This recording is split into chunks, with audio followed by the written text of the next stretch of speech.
जैसी सोहबत में आप बैठते हैं, जैसी किसी की भावना और आप पास बैठते हैं, उसका रंग लाजमी चढ़ जाता है। नशा करने वाले के पास बैठोगे, नशा नहीं करोगे, पर नशा करने को दिल जरूर कराएगा। धीरे धीरे हो सकता है आप भी नशे में डूब जाएं। जुआरी के पास बैठोगे, हमेशा पत्ते लगाने की बात कहेगा, ऐसे लगाते हैं वैसे लगाते हैं, नोट दुगने चौगने 10 गुना आ जाते हैं, इत्यादि इत्यादि। चाहे आप जुआ नहीं खेलते, लेकिन जुआ खेलने को दिल जरूर कराएगा। सो कहने का मतलब, जैसा करो संग वैसा चढ़े रंग। नमक की खान में कोई जाता है, कहते हैं नमकीन नमक में हो जाता है। कोयले की खान में जाने से कोयले से बचा नहीं जा सकता। बहुत सारे मिल कारखानाओं का पानी गिरता है, बदबूदार शराब भी क्यों ना डाल दी जाए, वो गंगा में मिलके गंगा जल हो जाती है। उसी तरह संग का रंग चढ़ता है। बुराई का संग करने वाले एक दिन बुरे का अंग जरूर बन जाते हैं, और भला संग करने वालों पे भलाई का रंग जरूर चढ़ जाता है। बुराई का संग जला के राख कर देता है। एक शेर, अगर पास अग्नि के बैठोगे जाकर तो उठोगे एक दिन कपड़े जलाकर। अगर पास फूलों के बैठोगे जाकर तो उठोगे कपड़ों में खुशबू बसाकर। अग्नि के पास बैठे हो, इधर उधर की बातें चल रही हैं, आप संभाल नहीं करते, अचानक आपका कपड़ा उड़ता है और आग से टच हो जाता है। आग ने क्या करना है, आपके कपड़े को जला के राख कर देना है। किसी और दिन आप फूलों के ढेर के पास बैठे हैं, बातें कर रहे हैं, आपका कपड़ा उड़ता है, फूलों के ढेर के ऊपर लग जाता है, पड़ा रहता है। तो फूलों ने क्या करना है, आपके कपड़ों में खुशबू भर देनी है। उसी तरह अच्छाई भलाई का संग करोगे तो आप समाज में महक जाओगे, और बुराई का संग करोगे तो आपके तमाम सुखों को वो बुराई जला के राख कर देगी। और सत्संग करोगे, सत्य एक ही है जो असत्य नहीं हो सकता, और वो सत्य है ओम हरि अल्लाह वाहिगुरु गॉड खुदा रब। वो ऐसा सच है जिसे हम आज कह सकते हैं सच था, सच है, सच रहेगा। उसके अलावा और किसी को नहीं कहा जा सकता। और संग, उसके बारे में रीत क्या और कुरीत क्या यहां सुनने को मिले, वो सच्चा संग है। तो सत्संग का मतलब अल्लाह वाहिगुरु मालिक राम का संग, उसकी चर्चा, उसके बारे में बात की जाए, वो सच्चा सत्संग है। और सत्संग में जब आप आके बैठते हैं, सत्संग सुनते हैं, कहते हैं ना सांप चंदन के पेड़ से लिपट जाते हैं। चंदन की एक अलग किस्म होती है, उससे अगर सांप लिपटे रहें तो कहते हैं वो जहर त्याग देते हैं। लेकिन ये नहीं होता कि चंदन का पेड़ हमेशा के लिए उनका जहर खत्म कर देता है। वहां से वो अगर दूर चले जाते हैं तो फिर डंकना, फिर डसना शुरू कर देते हैं। उसी तरह जो सत्संग में आ जाता है, चाहे कितना भी पापी भयानक बुरे कर्म करने वाला हो, सुने सत्संग और अमल करे, अल्लाह वाहिगुरु का नाम ले ले, तो वो सारे जहर को मार देता है और खुशियां हासिल कर लेता है, उसके पाप कर्म कट जाते हैं। लेकिन सभी एक जैसे नहीं होते।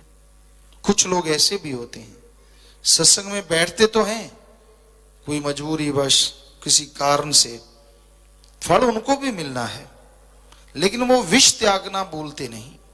कहीं बाहर चले जाते हैं, दूर चले जाते हैं, सत्संग में नहीं आने का मौका मिल जाए, छोड़ दें तो फिर से विष उगलने लगते हैं। इसका मतलब ये नहीं कि सत्संग का फल ना मिला, वो तो आत्मा के खाते में लिखा गया, पर जीते जी जब तक आप अमल नहीं करेंगे तब तक खुशियां नसीब नहीं होंगी। जीते जी अगर आप खुशियां चाहते हैं, गम दुख दर्द चिंताओं से मुक्ति चाहते हैं, तो सत्संग सुनो। और सत्संग कहती है राम अल्लाह वाहिगुरु गॉड का नाम जपो, सबसे बेगर्ज निस्वार्थ भावना से प्यार करो, कड़ा परिश्रम करो, मेहनत हक हलाल की रोजी रोटी खाओ, सबका भला मांगो, किसी का दिल ना दुखाओ। इस नियम पे चलते जाओ तो अंदर बाहर से माला माल जरूर हो जाओगे। यहां करोड़ों लोगों ने गुरु मंत्र लिया और लाखों करोड़ों लोग ही बताते हैं जिन्होंने अमल किया थोड़ा सा भी, ना तो बाहर कमी रही ना अंदर कमी रही। पैदल चलने वाले अपनी मेहनत से ऐसी तकदीर ने पलटा खाया, हवा में उड़ार है आज उनकी। अंदर से गमगीन दुखी परेशान रहने वाले आत्मिक शांति से सरोवर है, माला माल है। गम दुख दर्द टेंशन में जीने वाले गम दुख दर्द चिंता से आजाद हो गए।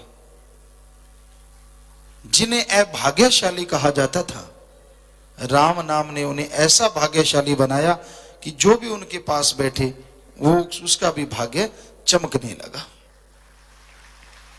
तो ये सब ओम हरि अल्लाह वाहिगुरु राम के नाम की कृपा है। उन्हीं की वजह से ये संभव है, उसी वजह से ये होता है। तो सुमरन करो। आप अवतार नहीं हैं, कोई पैगंबर नहीं है, भगवान नहीं है, लेकिन भगवान के सबसे सुंदर, सबसे जबरदस्त, सबसे पावरफुल जोनी इंसान आदमी की है। आप इंसान हैं, पशु नहीं हैं। इंसानियत को जिंदा रखो, पशुपन को त्याग दो। क्यों अहंकार चढ़ा हुआ है, किस बात का? क्यों नहीं झुकना चाहते? अहंकार को मार है। और पशुपन से आपको मालिक ने इंसान बना दिया, फिर आप इंसान बन के क्यों नहीं जीना चाहते? क्यों नहीं उस परमानंद की प्राप्ति करना चाहते, आत्मिक शांति से जीना चाहते, जिसको पाने से जिंदगी में बहारें छा जाती हैं? तो आत्मिक शांति बाहर से नहीं आती, उसके ढेर लगे पड़े हैं आपके अंदर। उसको जाहिर करना है, उसको प्रकट करना है, और उसे जाहिर करने के लिए आप वचन माना करो। गलती इंसान से होती है, पर जिसका गुरु पीर पैगंबर होता है वो गलती नहीं किया करते, क्योंकि कदम कदम पे संत सदगुरु समझाते रहते हैं। और आदमी पूरा पड़ जाता है कि ये मेरी मन की आवाज है और ये मेरी आत्मा की आवाज है। चाहे वो सुमरन ना करे, भक्ति इबादत कम करता हो, पर सत्संग में आने वाले को ये तो 100% गारंटी है, समझ आ जाती है कौन सा कर्म मन का है और कौन सा आत्मा का। 100% कोई शक की गुंजाइश नहीं। उसे मालूम होता है कि भाई मैं ये जो कर्म कर रहा हूं ये मनमते है, काल का है, और ये कर्म कर रहा हूं ये दयाल का है। ये अलग बात है, सुमरन ना करने से, सेवा न करने से, दृढ़ की न होने से मन जीत जाता है, आत्मा उनकी नहीं जीत पाती। यानी मन मते वो बुरे कर्म करते रहते हैं और आत्मा की आवाज को दबा देते हैं। ये तो हकीकत है। लेकिन ये कह देना कि मुझे पता नहीं चला, वैसे तो ये बच्चों को फुसलाने वाली बातें हैं। कोई भी सत्संगी भाई, कोई भी मालिक से प्यार करने वाला जो सत्संग सुनता है, उसे समझ होनी चाहिए कि पता नहीं चला, मुझे पता नहीं, ये बातें सही नहीं होती। ये तो मन की चीजें हैं। आदमी को समझ नहीं आती, ये एक अलग बात है, पर जो मालिक से प्यार करता है उसे समझ आती है कि उसका मन क्या कहता है और आत्मा क्या कहती है। इसलिए आत्मा की आवाज को सुना करो, मन की आवाज को इग्नोर करो। आवाजें तो चलती रहेंगी बराबर आपके अंदर, अच्छी और बुरी, पॉजिटिव एंड नेगेटिव, लगातार। पर आपने पॉजिटिव आवाज को पकड़ना है, आपने आत्मा की आवाज को पकड़ना है, लगाम डालना है अपने आप पे, यानी अपने मन पे। आज मन की ही मूर्तियां सब बने फिरते हैं, बहुत कम है जो मालिक की मूर्ति रह गए। मन है बना ड्राइवर हर एक प्राणी का, गधा 25 उम्रा जोर जवानी का। पहले ये आश्रम होते थे, ये गृहस्थ आश्रम, ये ब्रह्मचार्य आश्रम, वानप्रस्थ आश्रम, जो भी जितने विचार आश्रम हिंदू धर्म में बनाए गए थे, तो आज एक ही आश्रम रह गया, गृहस्थ आश्रम। काल की ऐसी माया है, वेदों में लिखा, श्री गुरु गोविंद सिंह जी महाराज ने लिखा, ऐसा कलयुग आ जाएगा जब रिश्ते नाते खत्म हो जाएंगे, स्त्री और पुरुष का रिश्ता मुख्यतः रह जाएगा। आज वो टाइम आ चुका है। यहां बचाव है, गांव है, छोटे शहर कस्बे हैं, वहां बचाव है कुछ हद तक, लेकिन हालात बिगड़ती जा रही है। उन गुरुओं ने सैकड़ों साल पहले, हजारों साल पहले महापुरुषों ने लिखा, और आज कई देशों में, शायद इजराइल या कई 1-2 देश और हैं, तो उसमें कहते हैं ये डिमांड हो चुकी है, कानून से परमिशन ले रहे हैं कि बेटा अपनी मां से शादी कर सके। बताइए फिर रिश्ता क्या रह गया? बेटा अगर अपनी मां से शादी करेगा तो क्या गुरुओं वाली, हमारे ऋषियों वाली, जो वेद व्यास जी ने वेदों में लिखा, शास्त्रों में लिखा, क्या वो बात सच नहीं हो रही? स्त्री और पुरुष, अजी वो छोड़िए, उनमें लिखा हुआ था हालात बदतर होंगे। आज आदमी आदमी से शादी करवा रहा है, औरत औरत के ऊपर मोहित हुई पड़ी है। तो ये हालात बदतर से भी बदतर है, और कानून तक इसको सहारा दे रहे हैं कि ये सही है। अगर ये सही होता तो कुदरत ने नर और मादा बनाए ही क्यों? क्या भगवान पागल है? क्या उसके मालूम नहीं?